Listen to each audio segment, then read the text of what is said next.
Hey, welcome to For the Story, the podcast that would not have canceled Luke Cage and Iron Fist on Netflix. I'm Crash Bandicoot. Welcome to our Halloween special, guys. And I'm Avery, your Crash Bandicoot this time. Yes, I had to think of to think of something very thematically Halloween, so I picked this area. So Crash Bandicoot. Yeah. Excellent. So we saw Halloween. This is our Halloween spooktacular. Whoa, spooky. And that's what we watched. We watched the 2018 movie just titled Halloween. Great way to finish the month. Stick around till the end of the episode. We're going to talk about what we're picking for next month, so you guys can watch along with us. Exactly. Yeah. And you can listen to our cynical takes on these goofy ass movies we picked. At least I picked some goofy ones, but we'll get to that towards the end. So should we go right into this, or should we talk about some other stuff that we've seen since? Yeah, because you saw what, Bad Times at the El Royale? Is that the name of that movie? I keep wanting to call it Casino Royale. I know. It's a really long title, but basically the movie was okay. Bad Times at the El Royale was. It had a really good cast. Jeff Bridges was in it, and then what's the name of the black lady? She was great. But anyway, it was the director was Drew Goddard, I think was his name, who also directed The Cabin in the Woods and a couple other things that I don't think I ever really saw. But what's her name? I'm looking for it right now. Oh, Cynthia Erivo. Okay. I think I'm saying that right. She was excellent. Jan Hamm is in. Really and Nick Offerman. I can't. Nick Offerman's like really in there, like very, very short. But like the whole movie was. Honestly, I thought it was really good. I went to see it with my girlfriend. She didn't like it as much as I did, but I thought it was pretty excellent in most ways. I think a problem that it had was that it really wanted to be a Tarantino movie. I think Drew Goddard is probably a big Tarantino fan, and there was some stuff that just didn't quite live up to that. But it was okay. It was pretty good. I recommend going to the theater to see it. Okay. I'd say most of the stuff, like, there's like a mystery, and once they solve the mystery, the rest of the movie kind of lags. I've heard it's like a more modern, different narrative version of the film Clue. Is that an accurate? You know, I've actually never seen Clue. Ooh, I'm writing it down. It's a mediocre movie. Oh, yeah. And I could see that. It's a lot of, like, the mystery, like, kind of unravels in front of you, and a lot of the stuff that they, like, put forward is a little obvious, but it's pretty cool when you see some of the stuff that goes on. So I would recommend going to see it in the theater. It visually was absolutely stunning. It looked amazing. All of the lighting was spectacular. So that's like one of the reasons that like caught my eye in the trailers, which it had a lot of trailers. But I would recommend it. Go and see it. Sweet. Yeah. I have a couple recommendations. There's a new album out by a band called Polyphia. I really recommend you. Polyphia? Yeah, you guys should. Yeah, I think they're from Texas. You should listen to their new album. They've got some really interesting features. Yvette Young, an amazing guitarist from the Midwest. She has a band called Covet that's also very good. I think she's from the Midwest at least. Cool. They have some just really cool tracks. It's really for fans of any kind of music. No real music in particular. It's just very excellently written. And the new season of Daredevil is out, and I recommend it. It's a little slow, in the beginning, like all these shows. They kind of set up. But did you ever see the Ben Affleck Daredevil? I did. Do you remember how they... I actually... Yeah. Do you remember how Bullseye was in that, right? Oh my God, man. It's been so long since I've seen that. That's one that I have never revisited. It's like Colin Farrell with a bullseye carved in his head. It's so bad. What? No way. Yeah. That's just too silly. Well, they did Bullseye right in this season. The fight scenes are unreal. As always, they have amazing choreographers. And then there's one part that I particularly love in like the saddest episode 10, where they throw Ben Poindexter Bullseye off of a balcony. He lands on the ground, and like they are so meta. They call out like, "Oh, don't stop looking at him. He's gonna disappear." And then they look back over the balcony, and he disappeared. It was so. That's fucking Yeah, awesome. it was awesome, and they have the perfect guy playing Kingpin. It's actually, it's super good. I was like kind of worried that it was going to fall off, but it's still super good show. It kept going. That's good. Hey man, I gotta look into that. I know you recommended the first season. First season's to me when that came out. unreal. Yeah, so maybe I'll jump on that. If you like I Kung don't know. Fu. We've talked about this before. I'm so bad at watching TV shows, so I gotta give it a shot. I think you gotta force me to watch some, maybe for the podcast and all. Like, because I know like as soon as I start watching it and I get into it, I'm gonna enjoy it. Because that's what always happens. That's what happened with Twin Peaks, which by the way, I watched Fire Walk with Me maybe like 2 or 3 weeks ago. Absolutely great. I don't know if you've ever seen any of that. No. I'm gonna be saying what a million other people have said. That show and that movie are both really like a lot of fun. Haven't watched the 3rd season yet, so don't spoil anything for me. I know I'm like way behind on that, but Yeah, I'm gonna spoil it. No, I'm just kidding. and here's a spoiler. Do you want to get into Halloween now? I think so. I don't have anything else to really recommend. Yeah.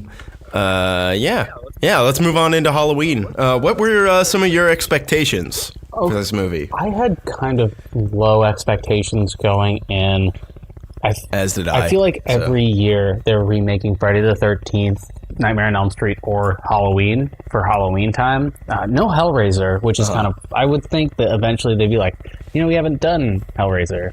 They'll do it, man. They're going to get around to it. You know they are. Yeah. I mean, like, I feel like those are the... It sucks because that movie's so good, too. Like, I don't want them to, like, ever touch it and fuck it up.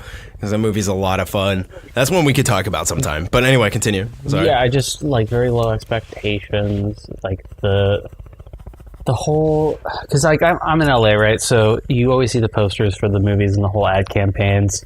And, like, the Venom one was really bad, but Halloween was worse. It's just, like, a picture of the guy in the mask. It's like, they get so lazy with, even advertising for it. Because they're like, if you're going to see Halloween, you're going to see Halloween. We're not going to sell you on it at this point. It's been 30 years, 40 years. Like... It's, you're going or you're not. It's like a member club movie. Yeah. I think I heard somebody describe it as something like that before. It's kind of like how there was 10 years after the fact, they'll make like a sequel to Anchorman or something. Like, remember all these jokes in the first one? That kind of thing. It's like a member club movie. It's like, you're a fan of Halloween, so you're going to go and see Halloween. Yeah. Because, it's Halloween. Yeah. So, yeah. I actually didn't have a lot of expectations for this movie at all. I didn't think it was going to be spectacular. I thought exactly what you were saying about how every year there's like a new remake, right? It's always something. And actually, not too long ago, Rob Zombie made a remake of Halloween. That was like just a straight remake. Yeah. Which I remember seeing, and I think a lot of people hated.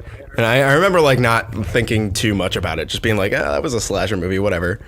But I didn't see like almost any trailers for this movie at all. Yeah. I actually don't think I saw a single trailer for this movie before I actually saw it. And I kind of liked that. Yeah. But I don't know where this ad campaign was. I didn't see any of it before any other movie that I saw this summer or like even this fall.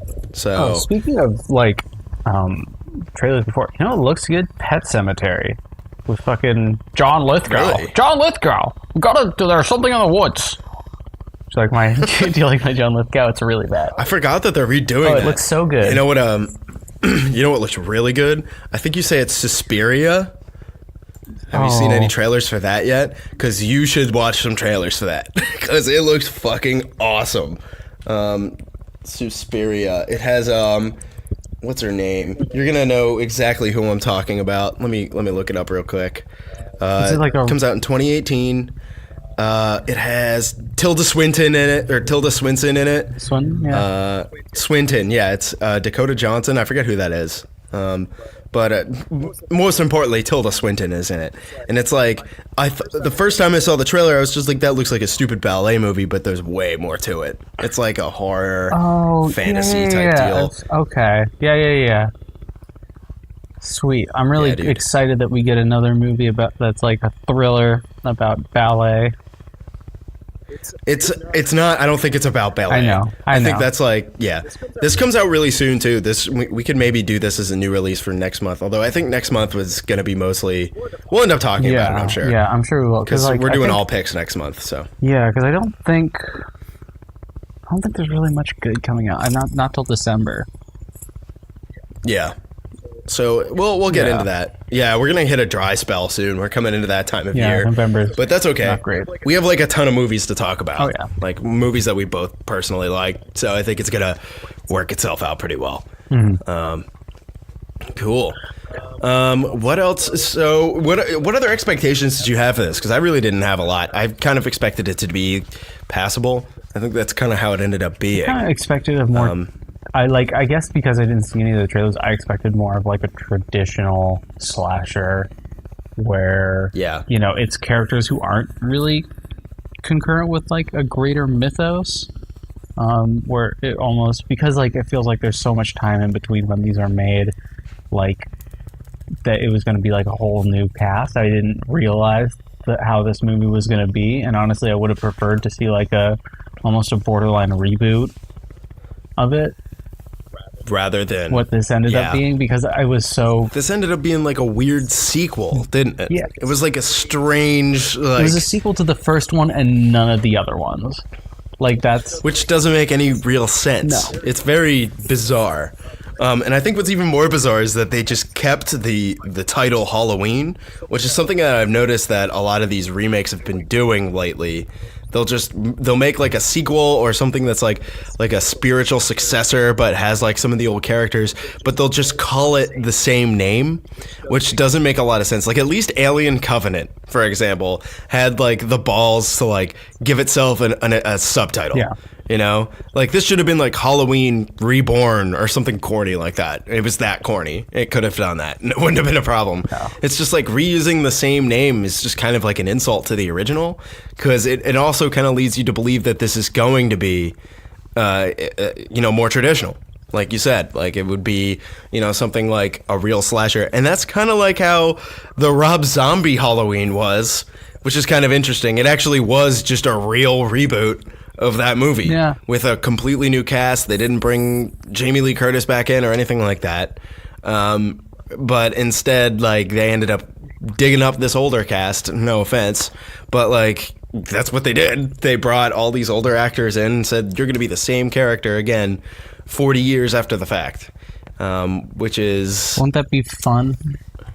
Yeah. And I'm just like looking at it now with no people who like were around when it first came out and don't like I'm sure a bunch of the people in the audience did see the first Halloween, but like really is your idea of marketing this movie that you want it to be like the successor to a movie from 40 years ago that most people, in their 20s or younger, like are going to be like, it's kind of hokey and old. They don't have like the idea of it being a classic the same way that someone who actually saw it would. So it's like it was kind of a weird move.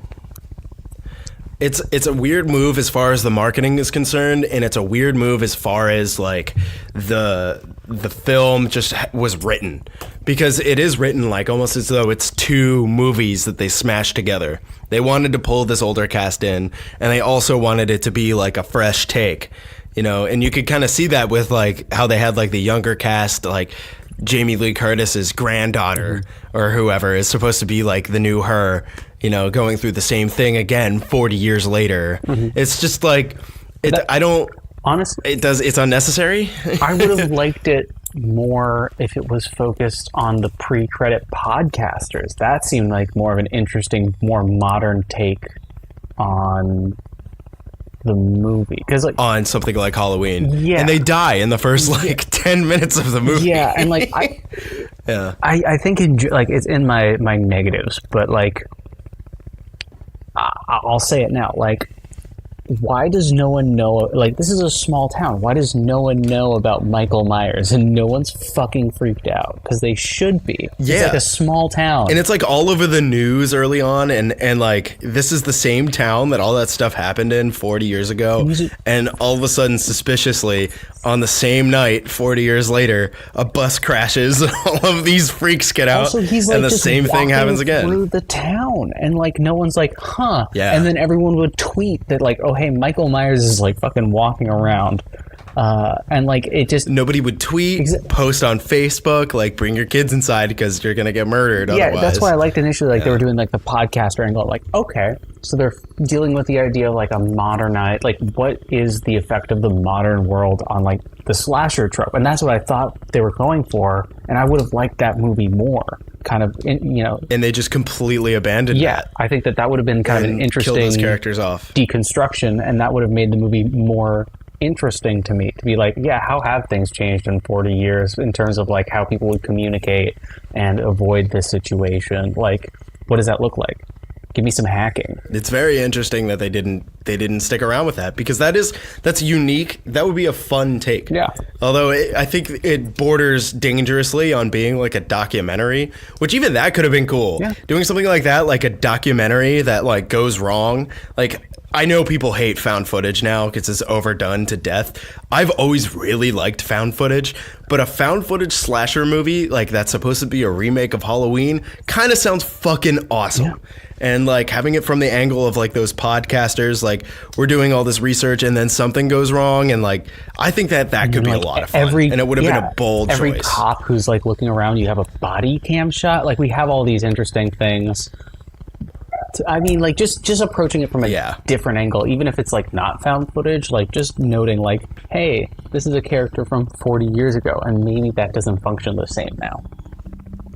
Yeah, exactly. You know, and instead there's a lot of stuff that happens really similarly to it, how it does in the 40 years ago in the first movie. Like, people react very similarly. The cops are also kind of like not on top of their game. It's just like it's a little like interesting to see how the script falls behind. I mean, they're trying to educate one another about Bond Me, Avery. Like, we all make mistakes like that. That's the bigger message here. Yeah, is honestly, if you're not having Bond Me, I'm gonna bond you for my life. So we kind of jumped the gun here. We broke format a little bit. I think we had a lot of stuff to say negatively about this. We have some more stuff, some bad things to talk about, but let's talk about some good stuff that we did like, because this movie isn't without redemption in some ways. Judy Greer is I love her. It's not Judy Greer, is it? It's Jamie Lee Curtis. No, Judy Greer. Judy Greer's in this? The oh my god, it is Judy Greer. I have the biggest crush on her, so that automatically made the movie better. That's a name that I always get like super mixed up. Judy Greer and Jamie Lee Curtis, and they're in the same movie together now. Yeah. That's her, Judy Greer. She's oh yeah, she was in Arrested Development. Yeah. Oh man, I was waiting for her to go spring break. Woo! Yeah, right. Yeah. Oh, that's awesome. Okay, cool. Yeah. And she was great. All of the actors that they picked for like the younger kids, I thought were really good. I really only like the granddaughter, like, because she had she was the best one. She had normal the other reactions kids were kind of to annoying. Yeah. I liked, we talked about this a little bit before the podcast, and it's something that we're going to bring up when we get to our negatives. We'll really get to our negatives. But the sassy black kid, I think, was our favorite part of the movie. I mean, not my favorite part. I thought that he did not belong in this movie. He totally didn't. He totally didn't fit. He belonged more in, like, Little Evil. Yeah, and, like, but, like, if he had, like, you just had to, like, basically, like, he saw Michael Myers, like, murdering his babysitter, and he was like, oh, hell no. And I'm like, no. It would have been That's totally unreal. Yeah, like, I would have liked the character a lot more if he, like, cut the sassy thing, like, right when he was seeing, like, the horror part. Because that was a big thing. Yeah. Is, like, there's a lot of bleed-in. it made it like goofy. Yeah. I think that was the Danny McBride part of the script, which we haven't talked about yet. Danny McBride co-wrote this script. I saw that in like the opening credits, and I was like, "What the fuck? Why did they pick him?" Well, he was it's a comedy in writer. Hot Rod, so everyone knows. Yeah. Let's pick the guy in Hot Rod. I've noticed like lately Danny McBride has been taking like these like quote unquote serious roles. But the problem is that like it's hard to see him in a serious role or like as a serious writer when he was in Tropic Thunder and and Pineapple Express and all these like Sausage what Party. is it? This Is the End. And so many like weird movies that aren't serious, and I think he wants to like put more drama in his like career or be like a writer. I don't know. I don't know. It's very bizarre. Really, really odd writer choice. And they brought on. It'd been really funny if he was Michael Myers the whole time he pulls off the mask and it's fucking Danny McBride. And he was like, "Fucking well, how about you stop dying?" Right? He said something like that. Exactly. It's like, Jesus Christ. So I see like. I feel like Danny McBride and his buddy Jeff Fradley, who I've never heard about. I'm just looking at IMDb right now. Who was a co-writer on a lot of the stuff that Danny McBride also worked on. I guess they're on a show called Vice Principals that he's a co-writer on. A couple other things. It looks like his filmography isn't as long as Danny McBride's. No. But I think like these guys wrote this like kind of funny treatment, and then like it probably got picked up by like producers like John Carpenter and everything, who also has a writing credit on this for the characters, which means he didn't write it at all. Yeah. Which I can like kind of like deduce. But does then this they feel like a fan also movie to you? the director. What's that? Does this feel like a fan movie to you? It really felt like a fan movie. That's how. Okay, at least we agree on that. Yeah. Sorry, go it on. feels like. Yeah. But anyway, the director also has a writing credit on this, which means they wrote the thing, and then probably some like studio was like, "We can't do this unless we got Jamie Lee Curtis, write her in now." And so they wrote all this like silly, sassy black kid stuff in, and it just doesn't work. Just very inconsistent tone. But the sassy black kid was funny on his own. Yeah, no, like it just belonged in a different vacuum. movie. Yeah, I liked them in a vacuum.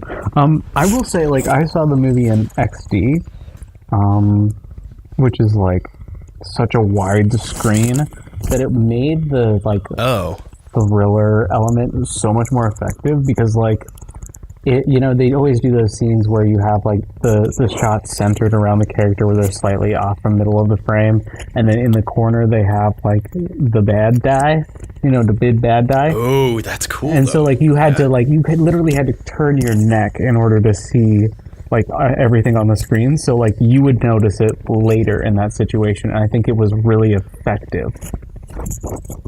That's cool. Yeah. That's another good thing about this movie.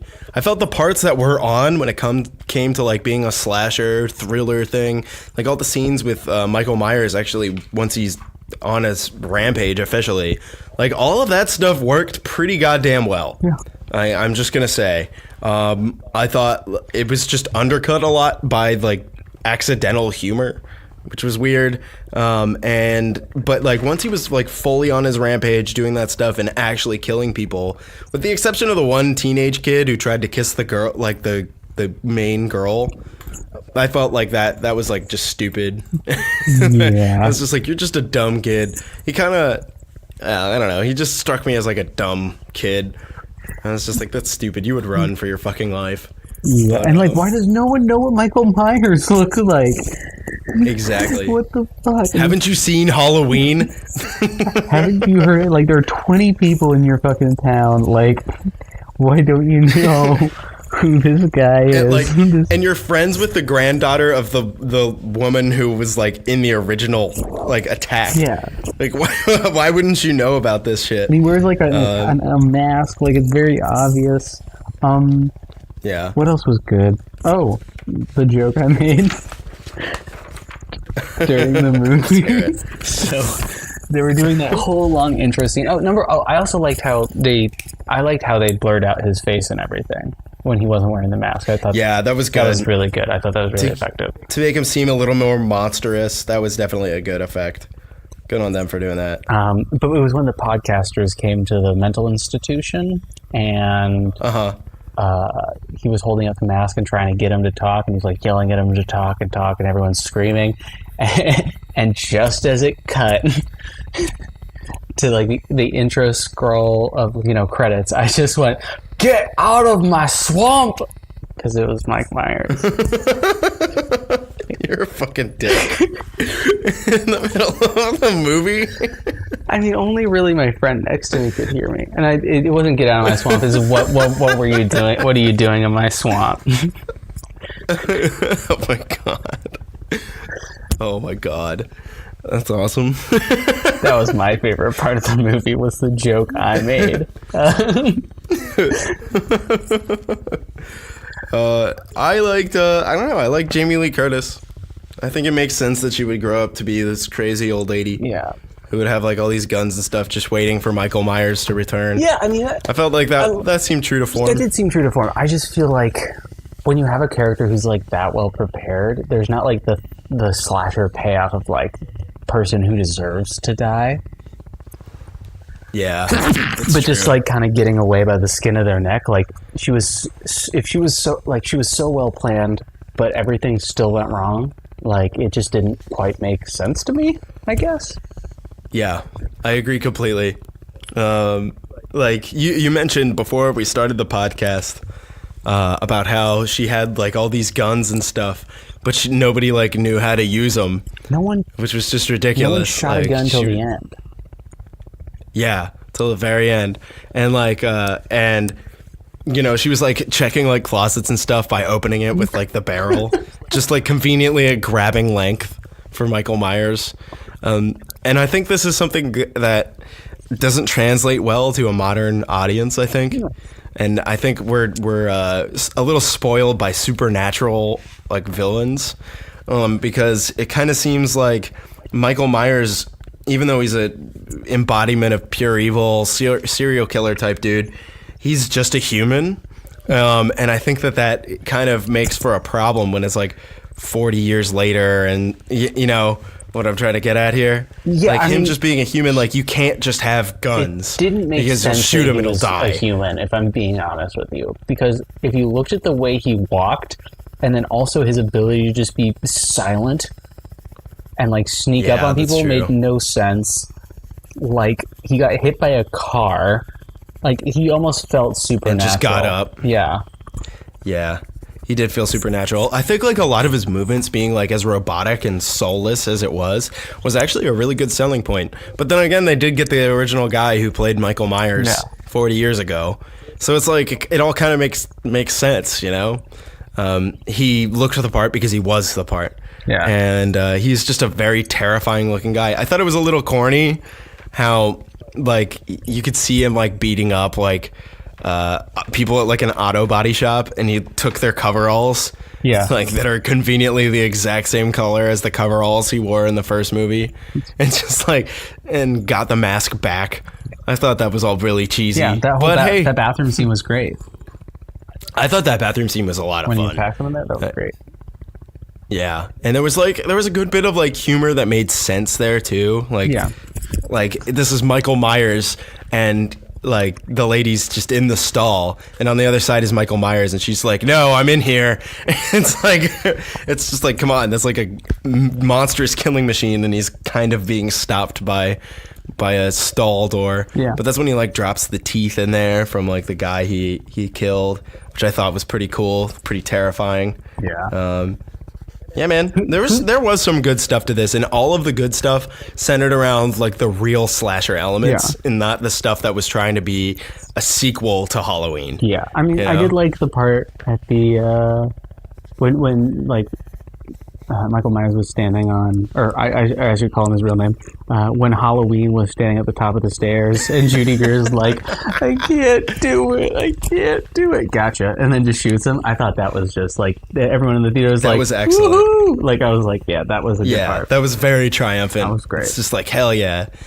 It's really weird having such an iconic villain as Michael Myers and really wanting to root against him, because it almost feels like he's the protagonist. You know what I mean? I disagree. I think that he's not interesting. And like everyone who talks about Michael Myers is like, yep, there's no more to Michael Myers. He's Just That's a true. killing machine. A mindless Not killing interesting. machine. Yeah. That's a good way of looking at it too. It's just like he's so iconic. I think is like the reason why. Like everything he has like the knife and the William Shatner mask and then like the coveralls. It's just he looks like Michael Myers. It's almost like so iconic, and he's in every single one of these movies looking exactly the same. So it's like almost kind of difficult to remember that he isn't the main character. Yeah. I guess is what I'm trying to get at. And he kind of is the main character, and that's probably why he never dies. Yeah. So, Oh. although you never really see him die in this one either. Nope, because You know, he otherwise, gets how are locked they, in the basement, and they set it on fire. which I don't know. they kind of got that backwards, right? They should have just Yeah. like that was like a very convoluted plot for them to be like, oh yeah, we gotta trap him in the basement. Like if you're doing that, just make a tunnel out of the basement and make him follow you down there, and then like I don't know, cause a cave in and escape out the tunnel while you light the house on fire. Like it seemed like a lot of like mishigas to get him down in the basement. Yeah, it seemed a little bizarre. I thought that whole part where like they were all there and working together was really silly. Like I did like how like Jamie Lee Curtis's house had like all these like grates. Yeah. You know what I mean? Like she would like go and like clear a room and then like press a button and it would just lock it down. Mm-hmm. You know? That was great. Because that's what. Yeah, I thought that stuff was cool. That whole scene where she was like going through her house looking for it, I thought there was a lot of tension. It was a lot of fun. Also, it was cool that like all the badasses were like girls. Like there weren't really male characters besides Michael Myers. I mean, like the dad, I guess, but he got killed for being just the stupidest person. Yeah, he just was the dumbest character in the movie. And the boyfriend. Yeah, and the boyfriend was stupid too. But the boyfriend, like, I thought that there was going to be a scene where the boyfriend was killed because he like cheats on the and then He he's deserved just it. out of the movie. Yeah, he should have been murdered more than the other kid who looked like Mask. Like that kid's just bad with signals. He didn't do anything that bad. He's not like he like forced her to kiss him. Like he just didn't know what he was just doing. like a little not there, you know. But like exactly, he didn't like try to rape her or anything. he you know, didn't it wasn't deserve like it a at rape all. scene. No, he was just like, I'm gonna kiss you. It should have been the other kid who was an asshole. He threw her phone in pudding. Yeah, that's such a dick move. But instead, he's just out of the movie, which it makes me wonder if like there was a scene where he gets killed and it was cut. Yeah, You know, I don't know. There could have been something like that. This movie was pretty short too. Did you notice that? It's only like an hour and 40 minutes long. yeah, it wasn't that long. Yeah, maybe we're just used to watching like longer movies. Maybe. I don't know. Yeah. But do we have any more positives, or should we move into the negative zone? I think let's talk about some negative stuff. We're about at our halfway point here. Yeah. But I'm ready. We mentioned a lot of negatives already. Is there anything else that you have to bring up? Yeah. What was with that? Okay. So the scene with the doctor and trying to like they hit Michael Myers with the car, falls on the ground. The doctor like stabs the guy and basically like somehow puts Michael Myers, this like 6'9" behemoth, in the back of the car with the granddaughter of Jamie Lee Curtis, and he's like wearing the mask for no fucking reason. Like he just put it on. Like I was almost hoping he would turn into Michael Myers when he put on the mask, because that almost would have been more interesting. Right? That would have been pretty interesting if Michael Myers was dead, but he was so obsessed with him just from the beginning that he put on the mask and started killing people himself, or just like physically grew. Like it would just like anything to just like break up the monotony of just like within the first 10 minutes, you knew exactly what was going to happen. Like, as soon as the podcasters died, and you got like Jamie Lee Curtis, and she's like, she's like super prepared, and you see that they brought her back, and me not even seeing the first Halloween movie, I'm like, oh, so she's gonna kill Michael Myers, and that's the whole movie, and he's gonna get out, and it's like super not interesting. And then there's gonna be a sequel, right? Like, I think the biggest negative, and we discussed this already, is simply the inconsistent tone.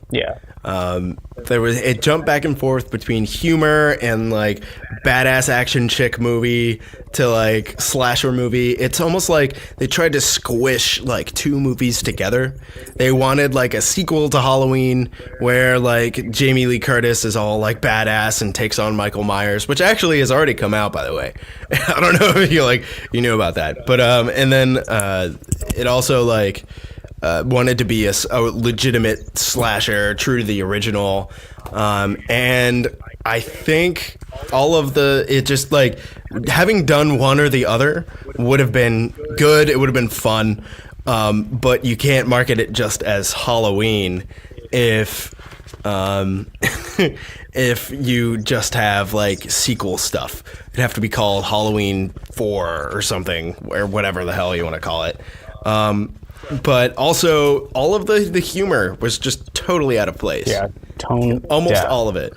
It was a little like more acceptable at the beginning when like they were still like ramping up into slasher movie mode. You know, you're meeting all the characters and like there can be some humor there to like build rapport between the characters and characterize some of the characters. But like we said earlier, the sassy black kid, like he sees his babysitter, some kid or somebody he's known for like a chunk of his life, getting brutally murdered, and he's like, "Oh hell no," or something like, "Oh shit," whatever he says. It's like, I don't know. That just came across as like really out of place, almost silly. It like really like went from this being terrifying to this now being a spoof. Movie. If your characters aren't scared, then why should I be? You know. Exactly. And this movie wasn't scary. Like, no jump scares were scary. No. The most reaction my audience was getting was, like, when they were showing the brutal ways people died, and you didn't even see those. You just saw, like, a snapshot of it afterwards. Exactly. And what was this movie rated? R. Do we know? It was R. It was R. Okay. And, like, at one point, which is, you know, totally warranted, because at one point, Michael Myers steps on a pumpkin, and they pretend it's someone's head, and that is disturbing. All right. Yeah, man. I don't know. I think overall it was inconsistent. I feel like a lot of the writing was poor. They were trying to squish too much stuff together. Why did Danny McBride write this? Why? I don't know. Like what? Why would John Carpenter just be like, you know what? You don't have to put my name on this. This is not good. Right? I think he's just getting old and he just wanted to be part of it. Did he co-produce it? Do we know? I don't know. Let's see. Who produced it? Let's find out. I mean, the one thing I would say, like, leaving this movie as someone who's never seen any other Halloween movies, I don't understand the rules of Michael Myers. Like, you know? Yeah, they weren't very clear, were they? No, because, like, he's quiet because he chooses to be. That was something that they said. But then also he, like, gets hit with a crowbar and makes no noise. He's not supernatural, but somehow, even though he's always, like, locked up and can't work out, he can overpower anyone without really breaking a sweat. Yeah. He's supposed to be soulless and the embodiment of evil is the idea. So he's not... And, like, we've been talking about this whole supernatural villain thing, but it's almost like he's supposed to be supernatural. It's like he's something that could exist in the real world theoretically, which is, I think, when the original movie came out, made it a little bit scarier. I think it kind of undercuts the horror nowadays. Yeah, but like, I don't know. Also, his rules for like killing people. So, like, is it only people that are alone? Why wouldn't he kill that baby when he killed that, like, 12-year-old kid who liked to dance, and his dad was like, uh-oh. Like, yeah, right. Like, so does he kill kids? Does he not kill kids? How old is the threshold? Why is that a threshold? Yeah. Like, does he know that little granddaughter is granddaughter? Does he, like, how would he know that? Yeah, you know, why weren't we contacted to be the podcasters in the movie? There are a lot of questions. Exactly. We could have been in this movie. Can you imagine? Can you imagine? Worse. We'd be like, "Oh my god!" Can you imagine me screaming at that giant man holding the mask, just like, "Talk!" I'll tickle weirdly you. enough, yeah, I could. I can see all of that. We should have been in this movie, Ash. Yeah. God damn it. I feel like Where are they pulling their actors from? Yeah, I don't know, but I feel like we are Danny McBride's tone. I think we are. Hate to bum you out, but I think we are. That's a good point. Yeah, if Danny McBride had any choice over the casting, it would have been like Seth Rogen would have been in it. Us, we would have been in it, and like he would have been a I don't stone know. cop. I think Seth Rogen would have been a stone cop. Andy Samberg would have been in this movie. Just like if Danny McBride's going to make a Halloween movie, just give me the cast of Hot Rod as their characters in Hot Rod. That actually sounds like a great idea. Honestly, like sounds more enjoyable. Horror comedy slasher sounds like a lot of fun. Written by Danny McBride with Andy Samberg. Because like it can be done. like Nightmare on Elm Street, the movies got silly, but it wasn't like oh yeah this. This was very try hard. Yeah, this is just silly. This was very try hard. They wanted to be serious, but undercut their own seriousness with like sassy black kids, and stuff like that. Like how? And who thought that was a good idea? I mean, like, I get it, but it has to stop when things get scary. Otherwise, the scary part isn't effective. Who thought that was a good idea? But like, let me Google that. Who thought this movie was a good idea? Yeah, man, I don't know. So I guess in summation, this was a pretty silly movie. It had some good parts. There was stuff that was effective, and then there was stuff that was really ineffective, or ineffective. And I don't know. I think. How would you rate this movie? How do you feel about it? And would you recommend seeing it in the theater? I wouldn't recommend seeing it in the theater. Okay. If I was to give it 5 words, I would probably say, "Get out of my swamp." Get out of my swamp. What are you doing in my swamp? This is Mike Myers. Fat bastard. I don't know what that bastard sounds like. This isn't a Shrek movie. Dad, I'm 7. Or don't take your kids, moron. Because like everyone brought their kids to my theater. I'm gonna give this movie a 2. Because honestly, like there were moments of greatness, but it did not work for me. I felt bad about spending money seeing this movie. I felt bad about bringing my friend Hannah along. I felt bad about it, just everything. I felt bad for John Carpenter. I felt bad for Jamie Lee Curtis. I felt, bad for Judy Greer. Yeah, I can definitely support all that. If I had 5 words, I'd say John Carpenter needs better writers. Yeah. Because, man, there's potential here. I was kind of excited for this. Yeah. I was just like, yeah, they're bringing Jamie Lee Curtis back. That's fucking awesome. And I think most of the stuff with her was pretty good. Mm-hmm. I think she should have died, though. Yeah, like that would have been cool. Like really put a nail in the coffin. And then you could have done like open it up for the story to be like rebooted for real. Yeah, or the new generation or whatever. Like rather than a faux sequel that's called the same thing. Like, come on. I'd say I don't know, man. Out of 10, I'd give this a solid 5. I don't think it was terrible. I don't think it was remarkable. The good stuff kind of outweighed the bad stuff. Actually, no, they really kind of just balanced each other out. That's why it's a 5. I'd say don't go see it in the theater. Go see it if you want something like a Halloween movie to see.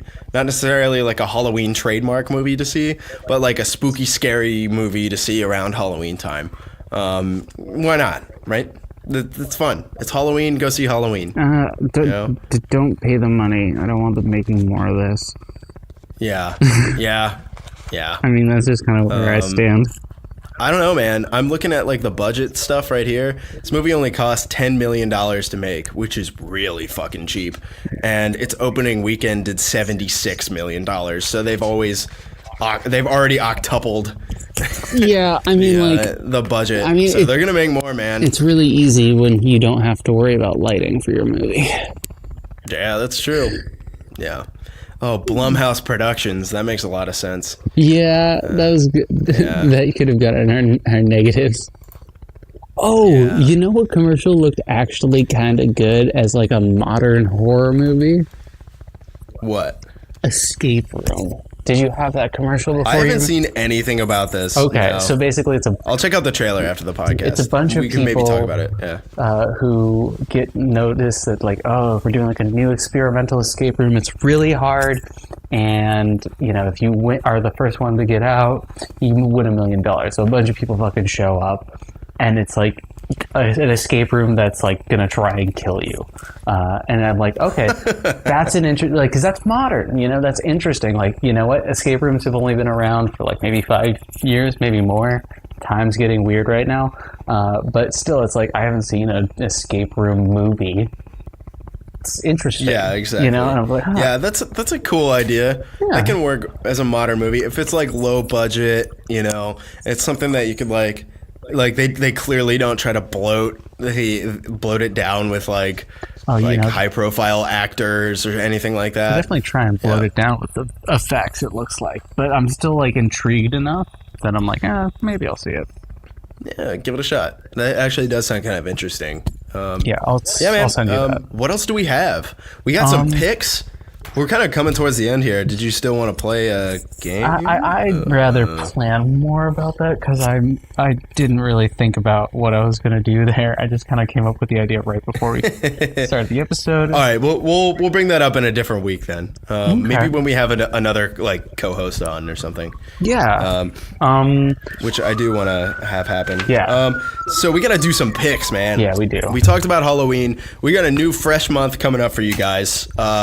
Basically, we're doing all. I'm pretty sure this month we're doing all movies that have come out. Right, we're not really doing any releases. Right, Suspiria is one that we're gonna end up seeing and talking about probably at the beginning of an episode. Yeah, in our new release callback.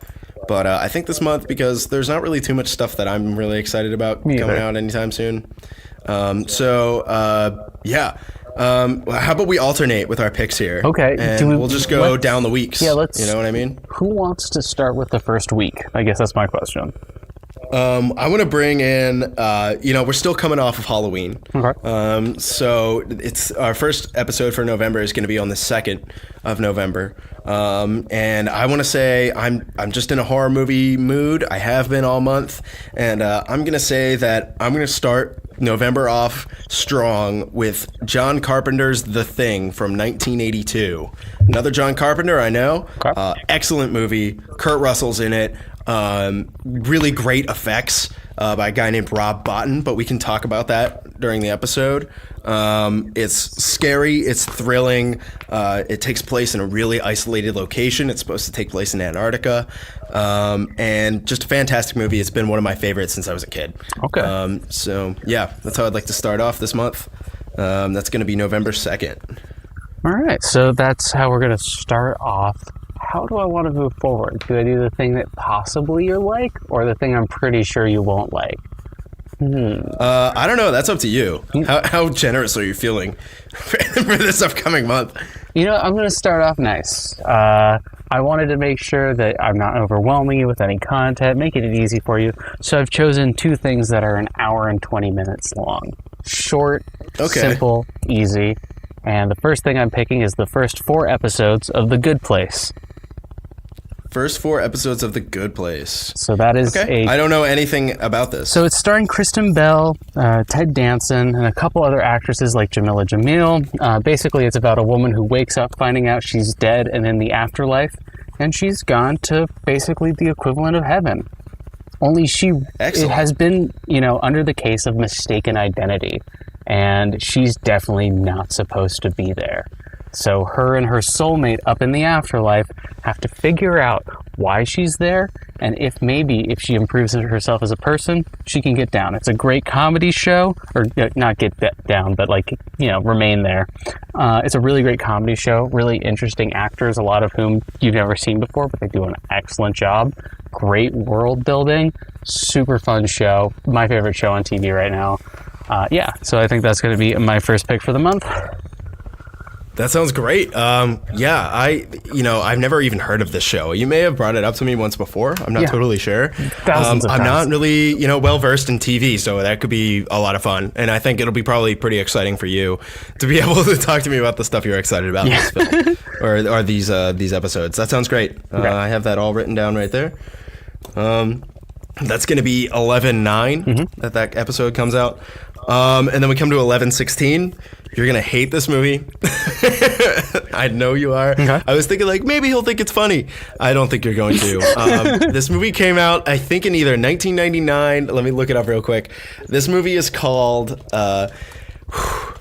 This movie's called Mystery Men. It came out in 1999. I don't know if you've ever seen it before. It has Ben Stiller in it. It has... Wait, here, let's see. Let me look at the cast here. William H. Macy, Kel Mitchell's in it. A lot of really, people who were around in that time. It's really stupid. It's really stupid. Okay. And I'm really curious. Basically, the idea is that there's just these there are these normal people who pretend to be superheroes, but they suck ass. And it's great. It's great. It's dumb. There's a lot of parallels to Deadpool 2. Okay. And I think you're going to see that right off the bat, because I know I've mentioned this movie to you before. Yeah. When we were talking about Deadpool 2. I want you to see it because I think it's before a time when superhero movies were really ramping up. And so it was kind of a superhero spoof. And I think because of that, you might like it, seeing all these characters come together before the Avengers in this superhero spoof. But it's almost done as effectively. Okay. So it's really dumb. 11/16, we're going to be talking about it. Yeah. Okay, awesome. Are we going to have 5 episodes that month? It looks like we are, yeah. We might have to do... I didn't think of another pick, but I could probably think of something off the top of my head. I have another pick. Okay, cool. I think I'm going to throw it in here. We were talking earlier about found footage movies.